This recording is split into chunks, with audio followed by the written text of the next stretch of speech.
welcome to my YouTube channel. So as you can see, Baku is playing right now with me.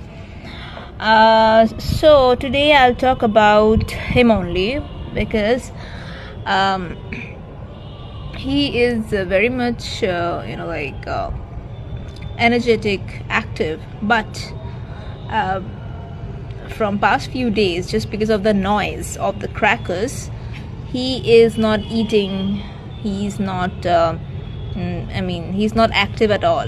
He's just lying down and he's so scared that he's not feeling to eat or to bath or to go anywhere. He's just with me.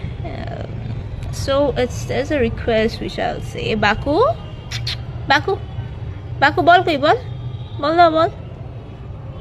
See, so he loves to play, but he's not active. I'll tell you why. So whenever our pets they get the noise of the crackers, they get scared. Their ears are very sensitive, just like their nose. So I would request everyone, you can surely enjoy, you can buy crackers, you can sell crackers, but please do ban noise crackers because that is not good for our pets. Thank you.